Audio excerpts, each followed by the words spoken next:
Welcome back. Former Congressman and presidential candidate Beto O'Rourke is convinced a majority of Texans are ready for a new inhabitant at the governor's mansion, and he's offering himself as an option with the intention of igniting the kind of progressive enthusiasm which accompanied his close but failed senatorial campaign. O'Rourke is busy logging lots of miles across the Lone Star State, making his case. What was linchpin in your decision?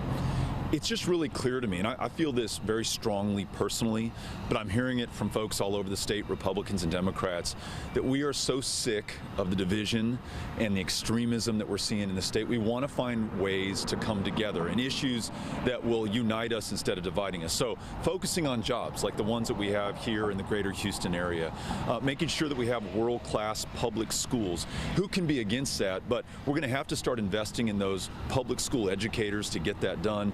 And then common sense things like expanding Medicaid when there have been about $100 billion left on the table of federal money that could have come to Texas to make sure that more people can see a doctor and that we can hire more doctors and healthcare providers here in Houston, but also in rural communities that are losing clinics and hospitals by the day.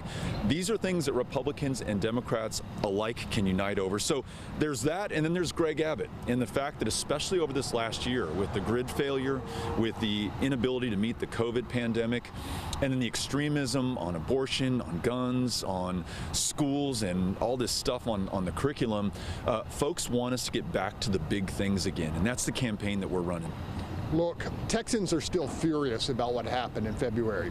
They're going to be paying on both their gas bill and their electric bill for decades for our lack of preparedness. And I heard a Republican say last week that Governor Abbott has bet his campaign on this issue, that he can get us through to the next election without another deadly, dangerous grid shutdown. Is this a huge issue in this election? Abbott has literally bet this state on the weather because ERCOT itself has said that if we see another extreme weather event like we had in February, we are 40% under capacity to meet the demand needs that we have, which means in common language that I can understand, we won't be able to keep the lights on, the heat running, or the water flowing. The pipes will freeze again, then they'll bust and flood these homes that have already flooded in Harvey and other storms that have hit this area, and now we're flooded from the grid. We've got to make sure that we weatherize every aspect of our power supply, including gas supply, which Greg Abbott has yet to focus on, and that might be because some of his largest contributors are the CEOs of this company.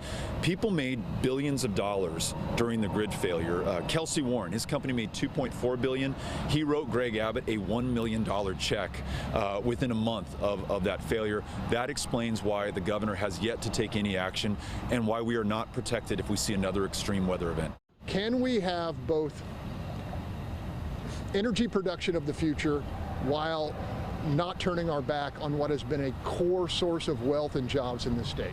I want to make sure that Texas wins the future, and the future is going to be oil and gas and renewable energy as well. That is ours to lose, and as governor, I'm going to make sure that we are focused on all of the above.